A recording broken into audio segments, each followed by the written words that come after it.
So I want to welcome you all and thank you for joining us this afternoon. I have a couple housekeeping items before we get started with the presentations. Please use the Q&A feature to submit questions and comments. If your question is for a specific presenter, please indicate that at the beginning of your comment so we can direct them to the appropriate person. The panel will address questions after the presentations are complete. This session is being recorded and will be shared online within a couple days. Our overall format is 3 brief presentations followed by time for a Q&A. And with that, I will introduce Dr. Marcotte is a professor of psychiatry at the University of California, San Diego, and the co-director of the Center for Medicinal Cannabis Research, which has conducted clinical trials of cannabis for almost 20 years and has an active ongoing portfolio exploring the effects of cannabinoids, plant-based and synthetic, in various medicinal and psychiatric conditions. He is currently the principal investigator on studies addressing cannabis for the treatment of pain and the effects of acute cannabis use on driving performance. He has previously been a co-investigator on cannabis studies addressing pain and spasticity in multiple sclerosis. Thank you. Please take over the floor, Tom. So thank you, Dawn, and I very much appreciate the invitation to present today. So I'll jump right in. Today, I'm going to present the key findings from a study that we just published in JAMA Psychiatry a few months ago. So this was a large study, 191 regular cannabis users. On average, they used 16 days per month, but we had a range. We had people use daily, people use once a week, and so forth. Following 48 hours of abstinence confirmed by a Draeger oral fluid test, we assigned people to one of 3 conditions, either smoking a placebo cigarette, 5.9% or 13.4% cannabis cigarette. This was a parallel design, so each person only had one condition. And then they completed driving simulations, both pre-smoking and 4 time points after they smoked. Importantly, this was an ad libitum smoking administration, so we told people to smoke as they would at home to get high. So we did not dictate what the dose would be. We wanted to have real-world relevance, so we wanted them to achieve the level of highness they would normally seek out. The driving simulations they completed were 25 minutes in length. They emulated city and country driving, a lot of the tasks you normally would encounter during a drive. We also included a divided attention task where they are to drive straight down the road, maintain their lane position, maintain their speed, and respond to the iPad off to the side of the monitors where they had to identify the circle that is a different size than the other circles. They did this multiple times during the course of the simulation. We then looked at the key variables from the simulation and put them into what we call the composite drive score. So the goal here was to create kind of an omnibus score that reflects overall driving performance rather than just all of the individual parts, which we also report on in the manuscript. Here you can see the 2 groups on the x-axis, and on the y-axis is the change in the composite drive score. So we looked at how they performed prior to smoking and then after smoking. In this case, a higher score is worse performance. As you can see here, there was significant THC effect. It was an effect size of about 0.56, which is clinically significant, not huge, but also not small. Of note, a substantial proportion of those in the THC group did worse than individuals in the placebo group. But also of note, a significant proportion of those who smoked active THC did just as well or in the same distribution as those in the placebo group. So it's very hard to determine impairment on an experimental design. There's no face valid variable such as a real world crash. But using the distribution of the placebo group, we estimated that about 45% of the THC group could be considered impaired on this driving simulator. Here's what the data looked like longitudinally. As you can see on the bottom, we evaluated people at 30 minutes, an hour and a half, 3 hours and 30 minutes, and 4 hours and 30 minutes after smoking. Again, on the y-axis is the change in the composite drive score. Higher is worse. In yellow is the placebo group. Green is the 5.9% group. Blue is the 13.4% group. So the first thing that stands out right away is that the THC content of the cigarette did not matter. If we told folks to smoke to achieve the level of highness you desire, both groups found, whether you want to call it the sweet spot or whatever, they found the exact same level of highness and decrement in driving performance. In fact, work by Dr. Fitzgerald, Rob Fitzgerald was our toxicologist, demonstrated that they achieved roughly similar levels of THC concentrations in their blood, with actually the 5.9% being slightly above the 13.4%. So it's all about smoking topography, how long they inhaled, how long they held it in, how much side stream went out, but they were able to moderate the amount that they smoked to end up at the same level of impairment. The other thing to take home from this is the time course of impairment.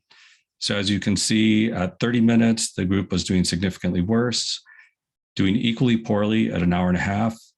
By 3.5 hours, we were now sort of trend level differences between the two groups. And then by 4.5 hours, they were indistinguishable from each other.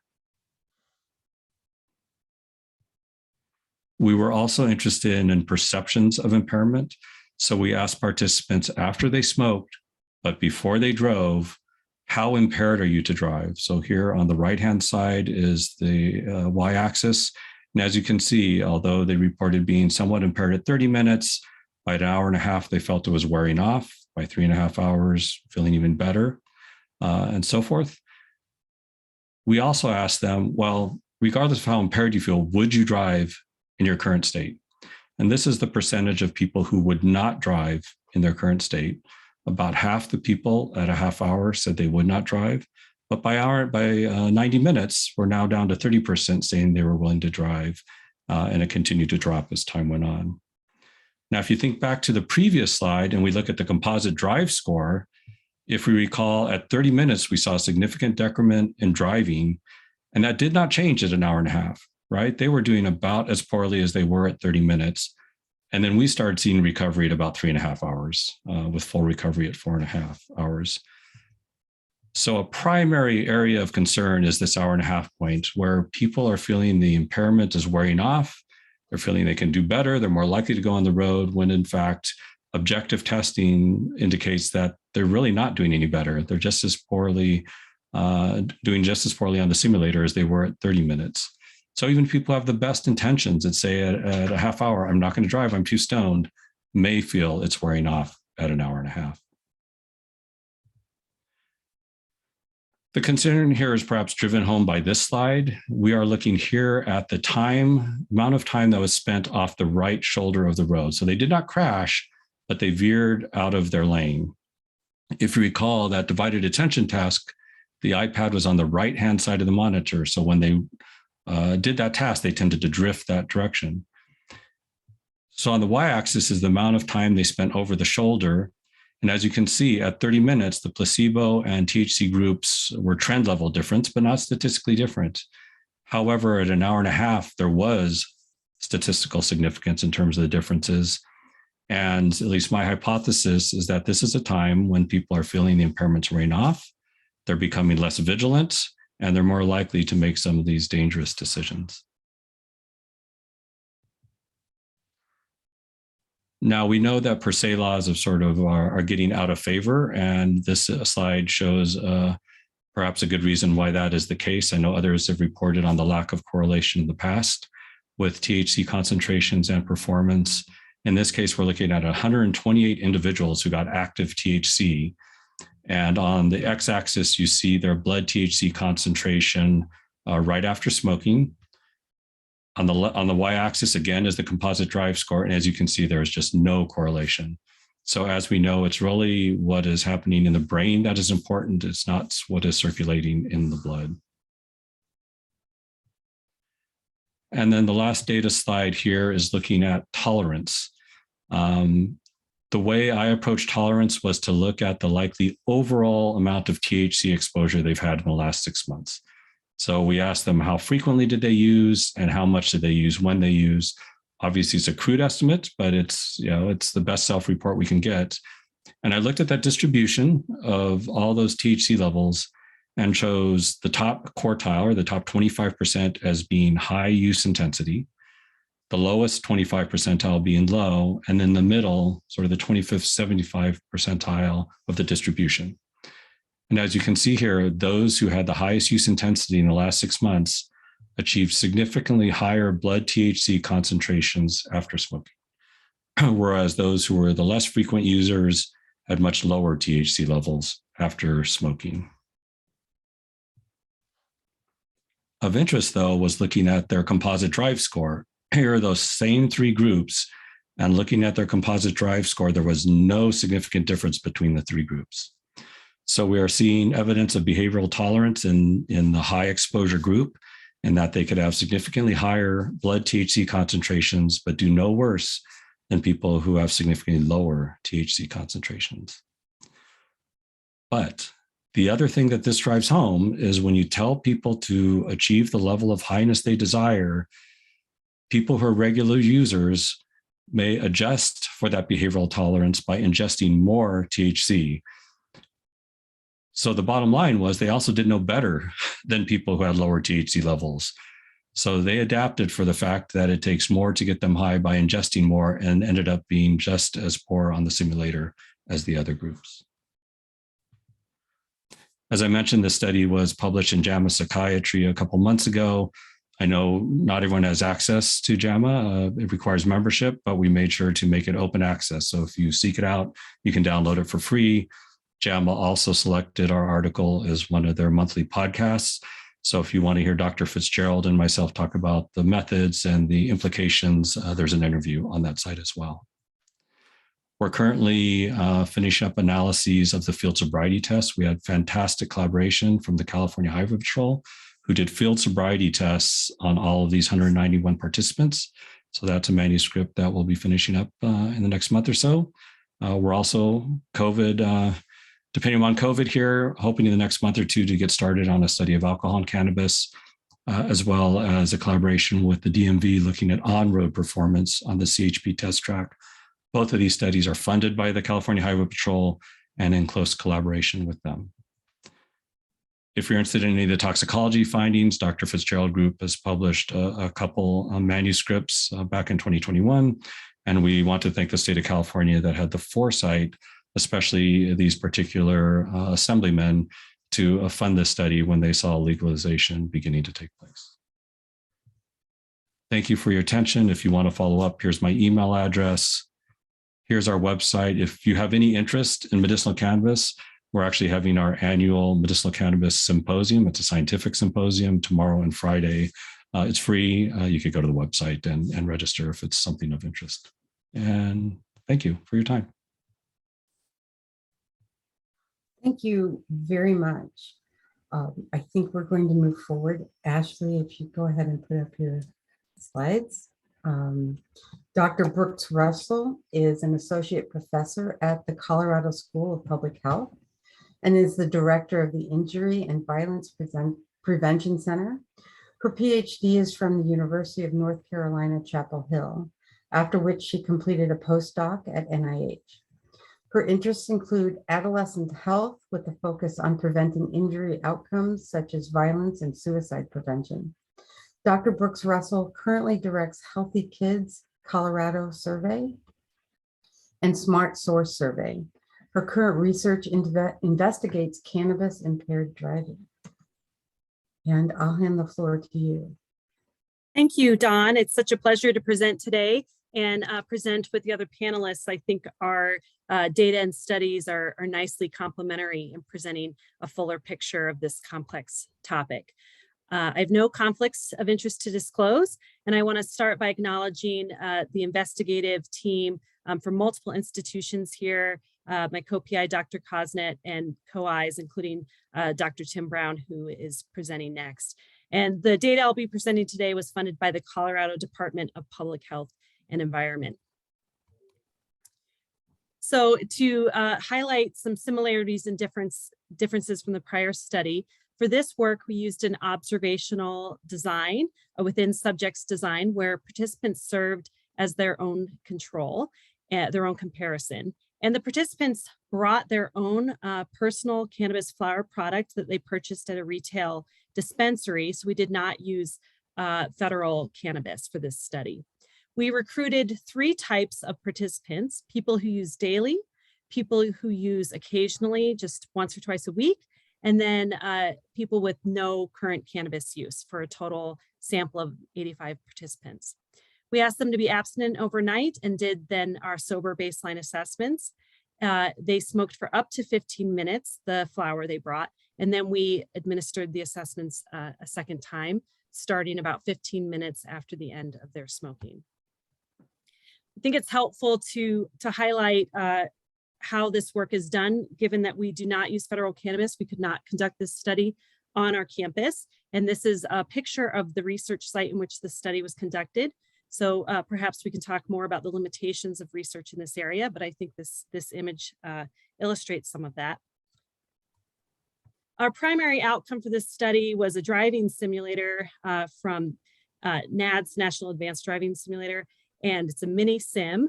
And our main outcomes were SDLP, or standard deviation of lateral placement, and speed relative to the speed limit. And if you haven't had the pleasure to be near a simulator, I have just a short clip of our project manager driving it, so you can get a sense of what the participant experience is like. This clip is from a rural road, a straight rural road segment, but we also had urban segments and daytime and nighttime driving segments.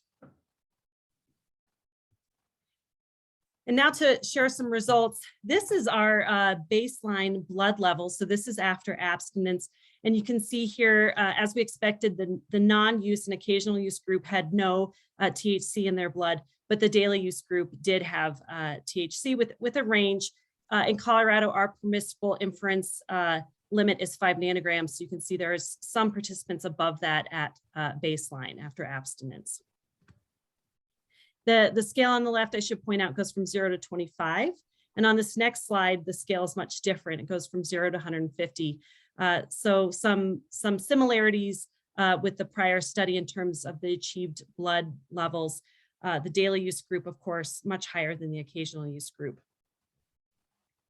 And to put that in numeric terms, the average THC blood level at about 15 minutes after the end of smoking was 36 nanograms per milliliter in the daily use group and about 6 for the occasional use group. However, to underscore the prior study, we did also find that these participants achieved a very similar subjective drug effect. On a scale of 0 to 100, both groups reported about 50. We did find that the daily use group reported more confidence in their driving ability. Perhaps if worded differently, would they drive? That would be very similar to the prior results in terms of having confidence to drive despite these blood levels. And then also I wanted to just share the daily use group and occasional use group smoked about the same percent THC. It's about 20%. This is reflective of what's typically available in Colorado in retail dispensaries. They consumed more by weight. The daily use group took more inhalations and smoked for more minutes of the up to 15 minutes that they were allotted. And then just to highlight a few findings, these are all published in Accident Analysis and Prevention. We compared pre to post and then between group. And here's one of our SDLP measures. We found that the occasional use group had an increase in SDLP, which is worse, and that was significantly different from the non-use group.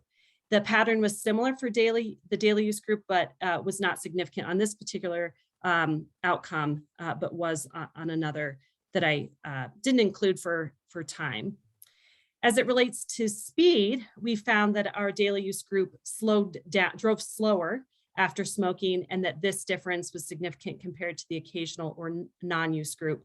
And in fact, the occasional use group looks similar to the non-use group in their pattern. So from this, we see some evidence of tolerance in terms of looking at the amount that is smoked and the blood levels that are achieved, and yet the similar experiences of drug effect from the occasional to the daily use group. We found a decline in speed from pre to post in the daily use group that was not seen in the other two groups. And we found evidence that the occasional and daily use group increased their SDLP, so they had declines in performance after smoking cannabis. Our hypothesis going into this was that the occasional use group would actually have more declines in performance to the daily use group because of tolerance. And we did not really find conclusive evidence that this exists. And just quickly, I want to highlight one other outcome we looked at. We did some psychomotor testing with the Vitals mobile app from Empirica. And it's a mounted iPad that the participant engages with while seated. And it consists of a number of tasks. There's one on reaction time, where you try to start and stop the movement of this brick across the screen. Another task where you have to navigate this brick through these red lines that are streaming vertically across the screen. So there's some judgment in terms of assessing the gap and the timing of that. And a memory task where the participants presented with some shapes, more complex than a square, and then they have to recall those shapes and trace them on the screen. And what we found from these results, which are under review right now for publication, is slower reaction time among those in the occasional use group, and declines in the performance on the memory task in the occasional use group. We also found some significant findings in the daily use group in that they performed slower on a task, but yet they did not perform less accurately. And we're interpreting this as a compensatory or a trade-off strategy that the daily use group may be using, where they may take more time to complete a task in order to complete it as accurately. So there could be some trade-offs that individuals are making as it relates to their driving in terms of how to maintain the performance that they want to maintain. And for us, next, we are now currently funded by NIH. We have an R01 to conduct more research in this area. So I'd like to acknowledge the co-investigators on this grant that we have now. And luckily, we have a nicer facility that we've been able to move into. We're looking into capillary blood and the relationship between venous and capillary blood, as this is a less invasive means of collecting blood. And we're also trying to learn more about what participants are using, given that they're using real world cannabis. So we'll be taking samples and sending it for independent testing to understand more about the retail market products that participants are using. We're also allowing our participants to use concentrates. The results I presented are all from smoking flower. And for those in the daily use group, that might not be what they use most commonly. So allowing them to use concentrate products is more realistic. And after we finish up our current phase of research in the next year, we'll be looking at edibles as well. And thank you. And that's the end of my slides. Thank you very much. And I will now introduce Dr. Brown. Dr. Brown has been working at the driving research field since 1994 and has extensive experience in the design, development, and conduct and analysis of driving research studies. His academic and research career has focused on in-vehicle systems, warning systems, medical considerations in driving, and modeling driver performance. Recent work has focused on evaluating the interaction between drivers and vehicle systems to better understand safety implications.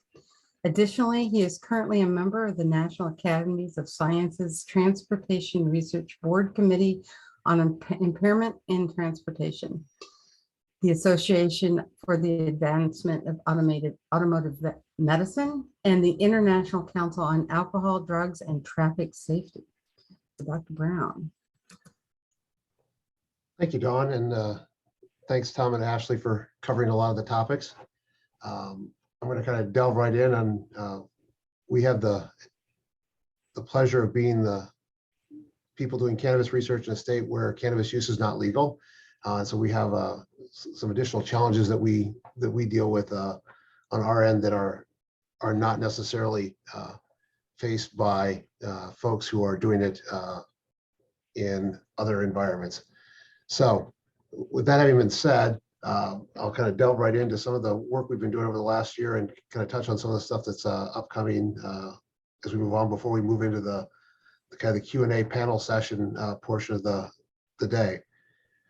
So a little bit on drug driving research in Iowa. We're focused on not just cannabis, but also on other drugs. So working in collaboration with our colleagues, College of Medicine, College of Pharmacy, trying to look at how different drugs, whether they be illicit drugs, prescription medications, cannabis, how does that impact your ability to operate a vehicle safely?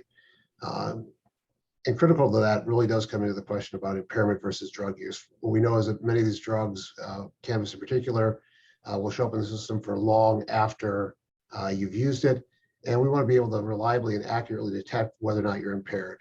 One of the conversations we often have is, as we go through this area of research is, we're focused on keeping people safe on the roadway, and it's really about being able to provide guidance about what's safe and what's not safe. We don't want to punish people for driving when they're not impaired, but at the same time, we don't want to facilitate people driving a motor vehicle while they're under the influence of a intoxicating substance.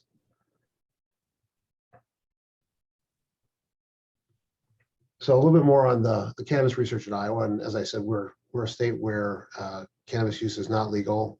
We do use the drug supply from NIDA. And so we go through that process. We have a DEA registration. And as a result, our research is largely focused on Delta-9 THC, which we can get from that drug supply, and focus on largely the inhaled methodology. So what we use is we use the volcano system to basically vaporize the THC into a balloon that people inhale. And our subject demographics, kind of range everywhere from people that are relatively infrequent users to people that use almost daily. And so we get a wide variety of use patterns in our subject population.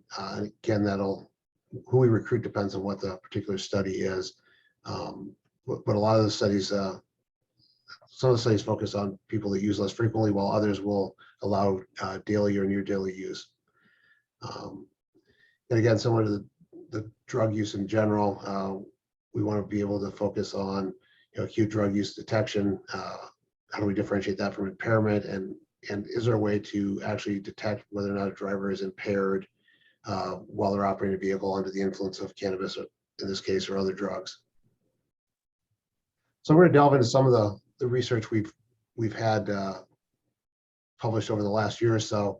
Like one of the questions that we often hear about is, how big of a problem is this? Are people actually using cannabis and then getting on the road? And as you look back at the work that Tom presented early on, we see people that are increasingly willing to drive as you get at that 90 minutes post-use time point. And one of the questions we had addressed in some of the work we've done with Colorado, looking at both the Iowa and Colorado data, is, are you willing to, will you operate a motor vehicle within 2 hours of cannabis use?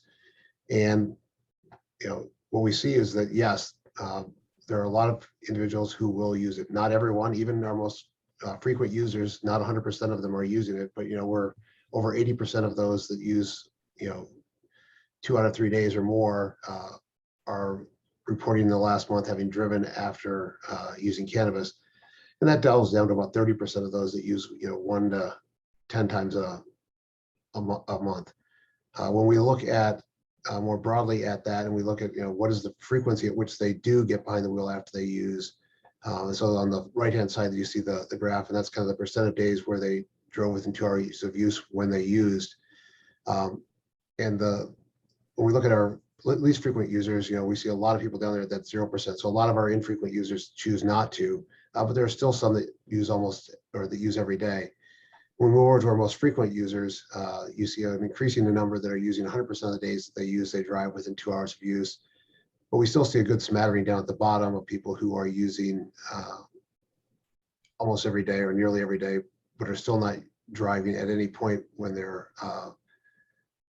after having used cannabis. And so I think one of the things that's important to note is that, as Tom's slides indicated, not all these people necessarily think they're impaired when they're driving. And this doesn't relate to whether, how much they're using or whether or not they are actually impaired at the time that they're using, just what their patterns of behavior are. Building off of that, some of the other work we've done is kind of looked at some of the subjective effects, and as again touched on stuff from Tom and Ashley. We know that cannabis affects individuals, and they can feel those effects, but we also know that those effects are not uniform across participants or users or drivers.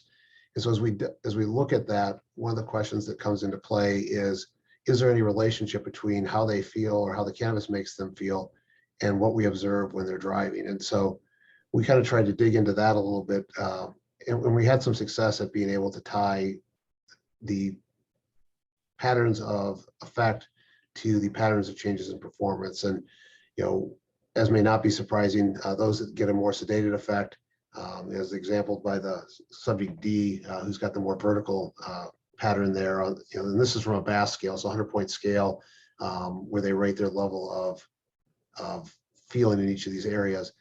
And those individuals who feel a more sedated effect, they tend to have general worse overall performance, versus those that have effects in other areas.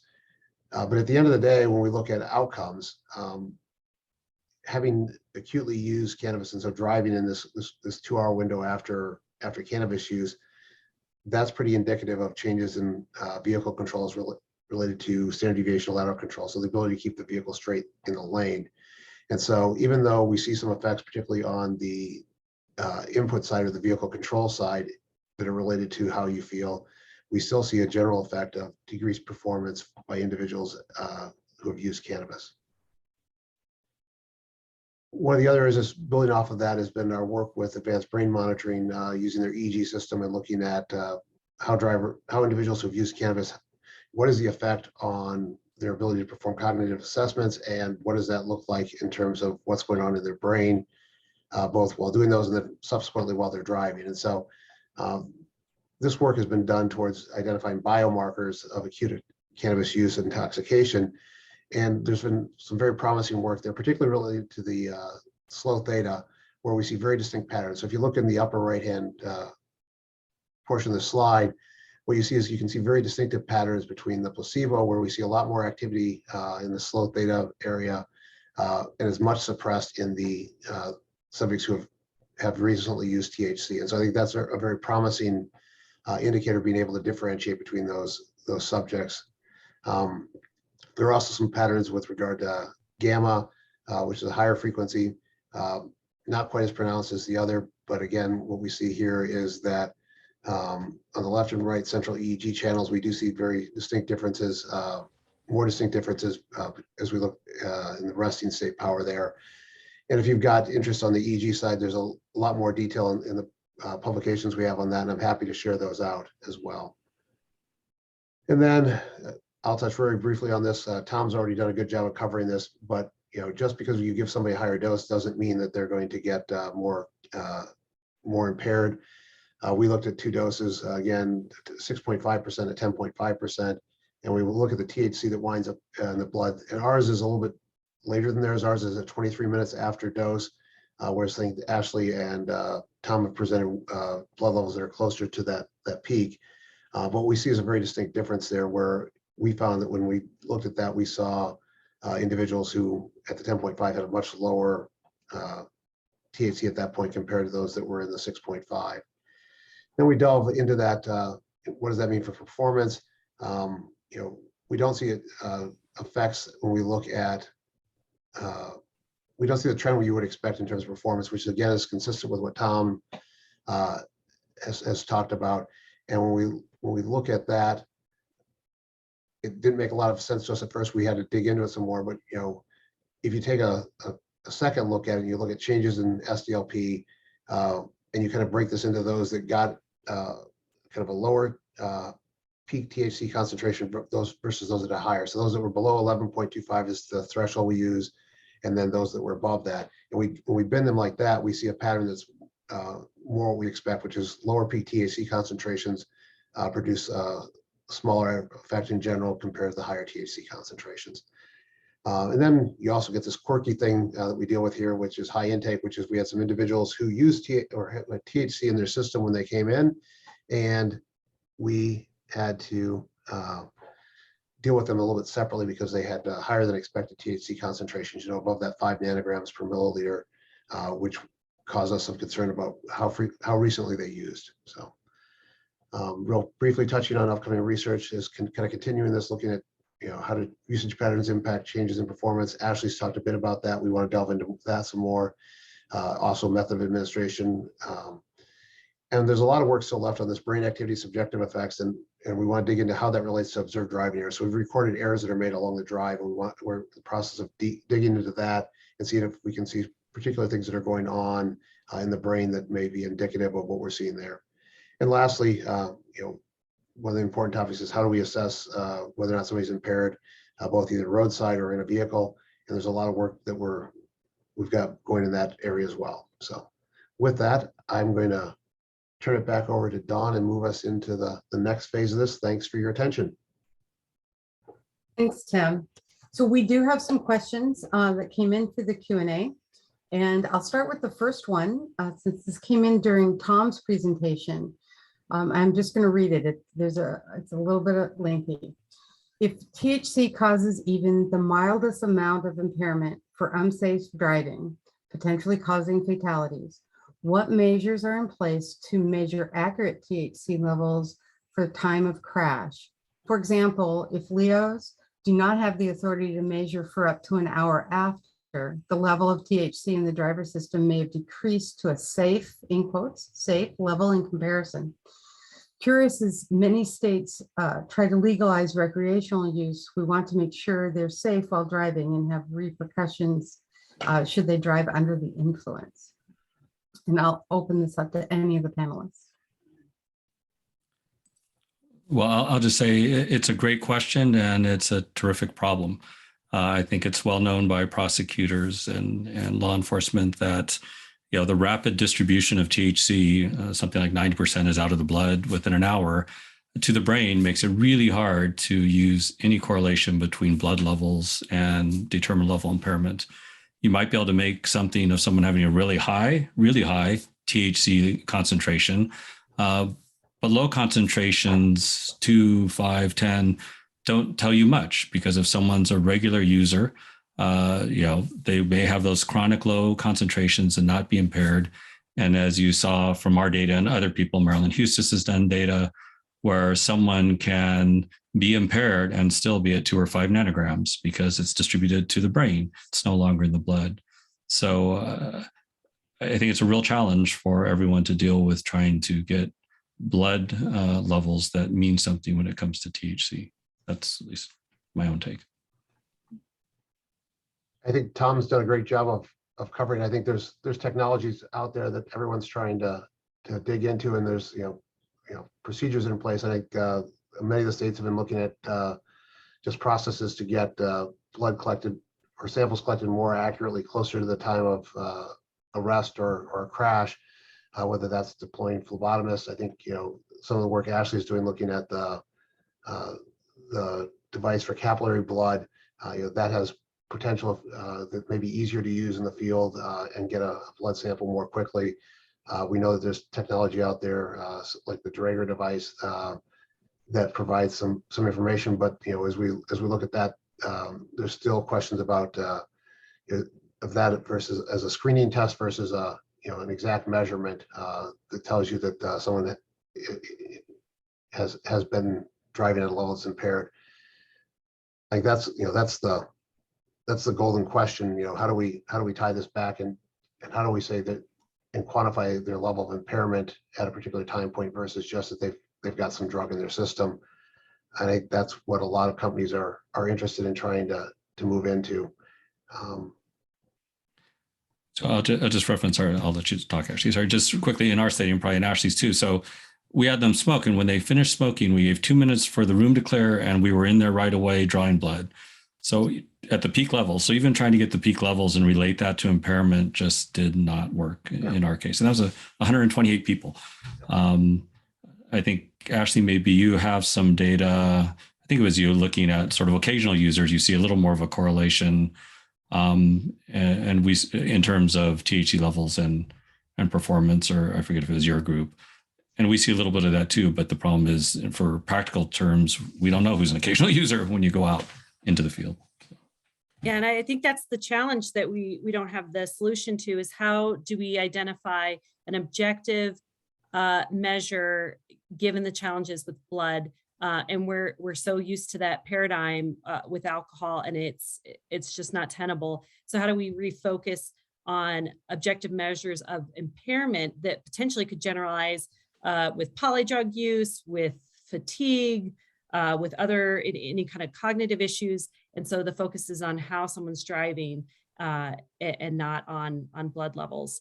But I don't think those solutions are out there. And so we're left with the dilemma of what to do now. And I don't have an answer to that.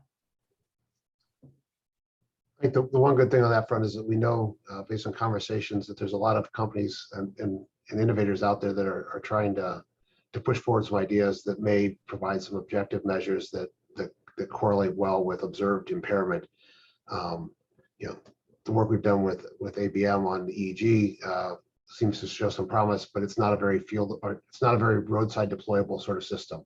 And so even though you might be able to show impairment and differentiate, it's going to be a more of a performance-based system with some biomarkers associated with it, which requires the cooperation of the person on a roadside stop, and that's a very big challenge.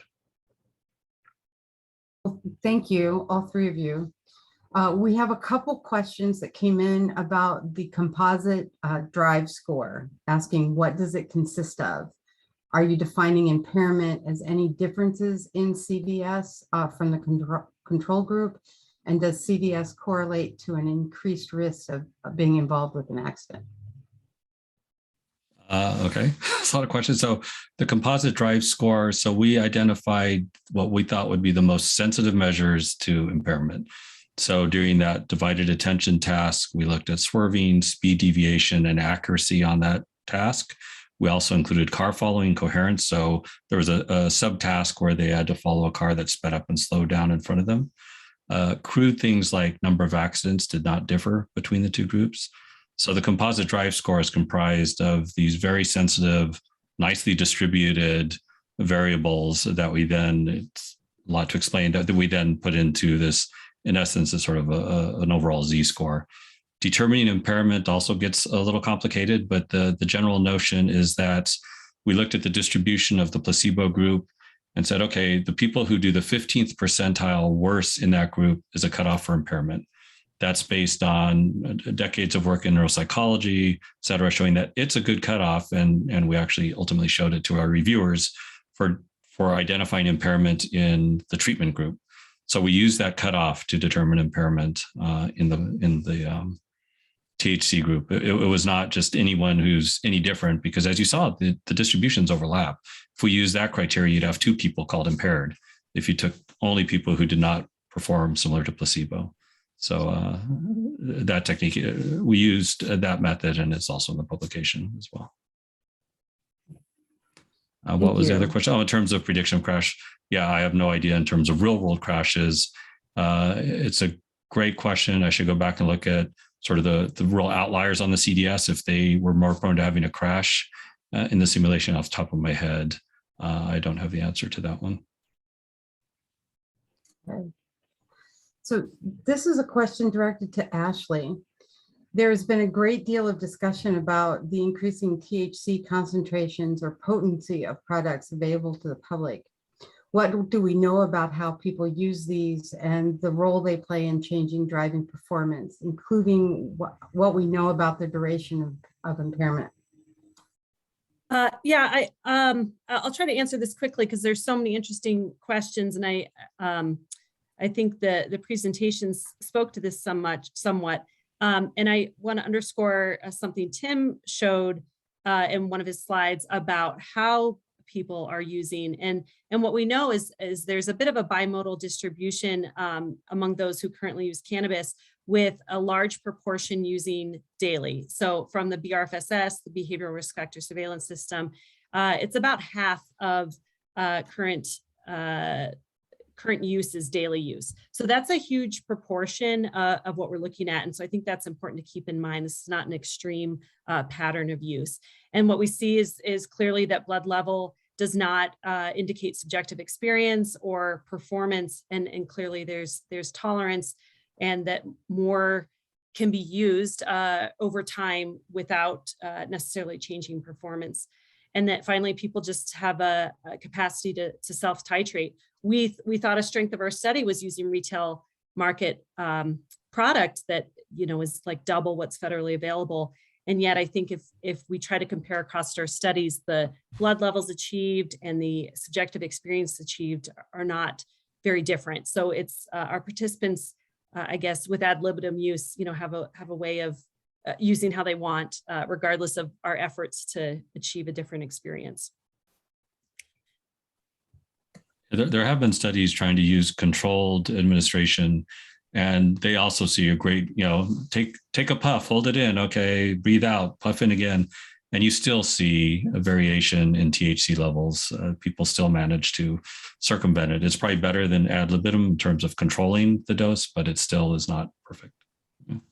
That's a good point, Tom. You know, we did one where we used the method, used the same time duration, but didn't see much difference in terms of the variability in the concentration levels. You know, it comes down to a lot of factors. You know, you tell them to inhale and hold, but how much are they holding? And you know, we don't force them to use the entire bag of inhaled cannabis. And so if they follow the method and they still wind up with some left, then you still don't have a higher level of THC concentration in the blood at the end of the period. So like all good observations there. And I think it does prove that challenge, which is, I think at one point we were talking with some folks, it's like, I'll get as high as I want to. And we're not going to be able to make them get to a level of high that they're uncomfortable with, at least not with an inhaled methodology. Thanks, Tim. We have hopefully what is a brief answer to Dr. Brooks-Russell. Were there any what control, if any, was there for the simulator practice effects? Right, I tried to type an answer to that, and I think I messed up the Q&A. So thank you, Don. Yeah, we did have all our participants come to an initial visit where they could familiarize themselves with the simulator. And that serves a couple purposes. One is certainly practice, and the other is some people can feel a little sick, basically the opposite of motion sickness, which feels very similar. So it helps us screen for that. In addition, we have this non-use group as a comparison. And so to the extent that they change their driving with repeat drives, that gives us a sense of what that practice effect could look like, which is why with our within subjects design, we compare pre to post between group. So yeah, just a difference from the parallel design that Tom described. Thank you. Here's a question that says, the question just scrolled. Here it goes. In all the studies, what, if any, attempts were made to control for other substances regularly taken by the volunteers? What attempts were taken to mitigate multiculinarity from the other variables that impact driving, such as age and medical condition?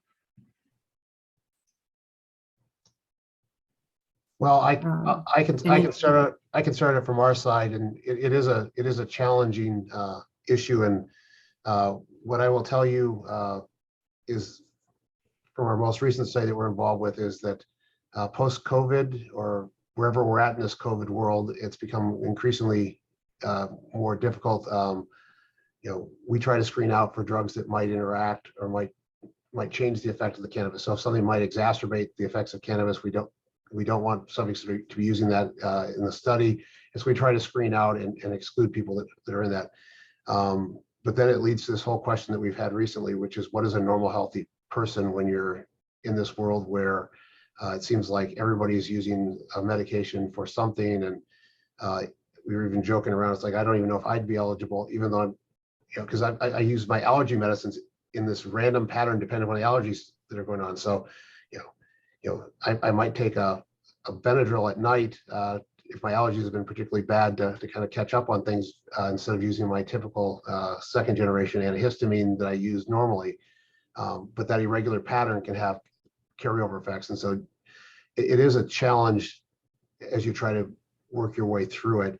One method is to do it within subject design where you test kind of a placebo condition and a dose condition. But that has its own challenges of as well.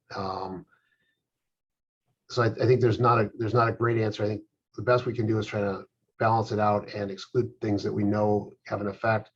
But we still, I think, have to do research where we know these things exist in the real world, and we need to more systematically look at what is the implication if you take this and you're using alcohol? What if you take it and you're using an antidepressant? Where does that leave us? So. And I'll jump in and add, and this kind of speaks to the comment or the question that I saw from Ed Wood that we might get to about polydrug use being very common and potentially, compounding the effects of both drugs or leading to multiplicative effects. And, our science is unfortunately rather incremental. And in our study, we looked only at cannabis, and we did urine drug screens and alcohol breathalyzers to be able to have participants just on that one substance, which is not maybe as realistic as what's happening in the real world. And I if I had a scatter plot like Tom did in his slides, it would, I think, underscore how much individual variability there is in driving performance. And to some extent, that is larger than some of the effects we're seeing in our study. So there are very important differences between individuals in kind of baseline driving ability. I'll just agree that the issue of polydrug use, prescription OTC interactions is critical. We do probably what everyone else does. We screen out people for self-reported substance use or abuse histories, and then they come in for a practice session, as Ashley's did. And during that time, we do breathalyzer, drug screen, Draeger, and then on the experimental day, we do the same thing. So we pick up both illicit drugs as well as prescription drugs. Our groups tend to be younger, so they're not taking a lot of polypharmacy in terms of prescription medications. But certainly as we move into older population, that's going to be a more critical question. Thank you. We are almost out of time, so time for maybe one or two more questions.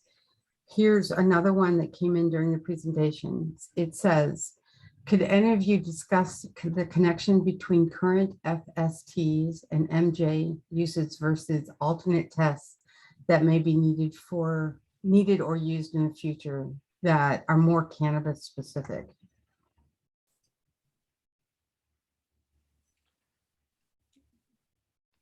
Okay, I'll speak up. So as the questioner probably knows, the field sobriety tests are a little all over the place in terms of sensitivity and specificity. And as is so much the case with most research, a lot of it depends on the method that was used. Some people do pre-smoking FSTs to get rid of Prax effects, but that may also lessen the sensitivity. There are all sorts of complications. We're wrapping up our study of 191 people who had FSTs 4 times during the day. So we'll be able to contribute to that dialogue. I do think that in general, the FSTs are not terribly cognitively demanding. And I think all 3 of us are working on methods, whether it's tablet-based or other methods, to try to increase the sensitivity to drugs like cannabis that have a greater cognitive effect. And perhaps more so than alcohol, where there's a clear physiological effect that goes with the cognitive effects. Okay. Tim or Ashley, any comment? I think it's an important challenge when we talk about the field sobriety test. I know that Tom's working on some work in that area. I know NIST have been doing some look into how that more broadly looks at other types of impairment.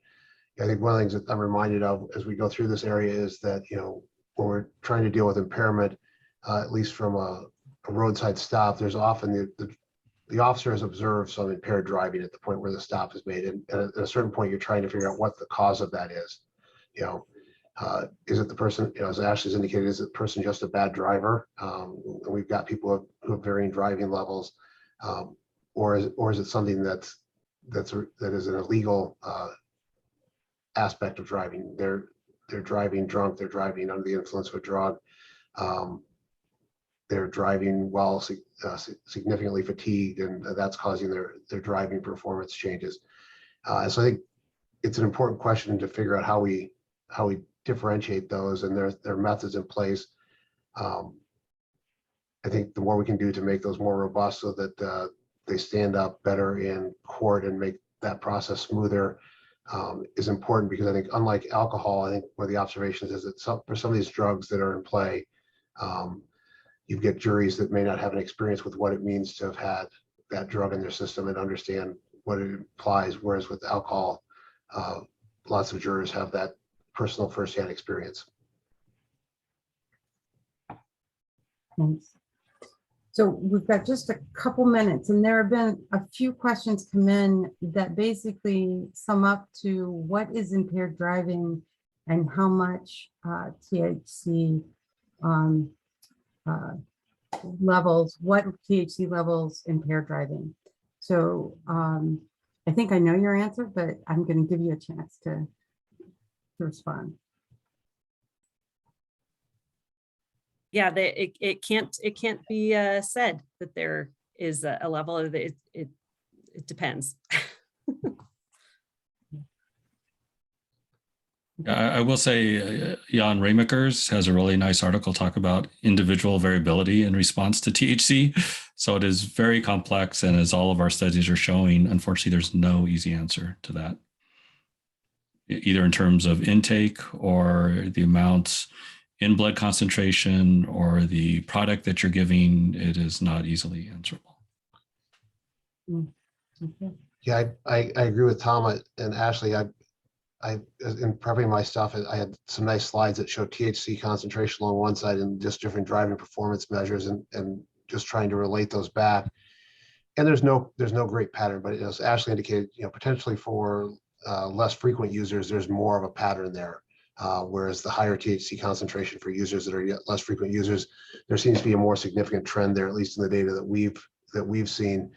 But when you get to closer to daily users, there's obviously some other things that are going on in there that are coming into play that we don't fully understand, that obviously have an important play an important role in what we're observing in terms of degraded driving performance.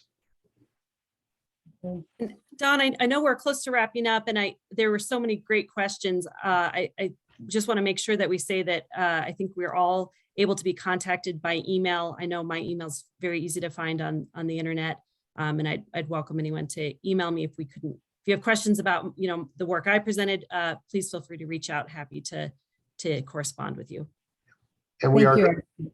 I was just going to touch on that we are 1 minute to time. And Tim, what were you going to say? I was just going to say that, we've got the list of questions, and we're going to try to get back to responses to those, and we'll see whether or not we do those as a personal response, or whether or not we try to do a Q&A that we post when we post the video, where we've got some answers or responses to those that we can share out, so that the broader audience can see the questions and the responses. But if you put a question in the Q&A and we didn't get to it, rest assured we've seen them, and we will get responses out. And we do appreciate all the questions. And what it tells us is maybe we should have scheduled this for 90 minutes instead of an hour. We weren't sure if we were going to have enough questions and answers to fill the whole hour. So I think we should have gone a little longer. So. Okay. Any parting thoughts from any of the panelists, other than we will try to answer your questions? No? Okay. I want to thank all three of our panelists. Thank you for the wonderful presentations, and also for answering the questions. I thank you to the attendees. for your attention, and also for the fabulous questions you provided. As we've mentioned, we have them, and we will try, if we didn't get to it, we'll try to respond when we post the video with some kind of document.